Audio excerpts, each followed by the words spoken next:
Postuan, Las Maripilis, amaika punturekin. Seigarren postuan, Astemiak 14 punturekin. Bosgarren postuan, Samasiku, 16 punturekin. Laugarren postuan, Txopitoak 22 punturekin. Hirugarren postuan eta bigarren postuan enpatatuta Garrote Primitibo eta Maderikatuak. Eta aurtengo txapeldunak Popurri, 27 punturekin.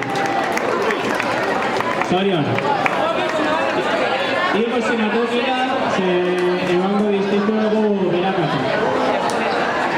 Popurri, igo zinatokira.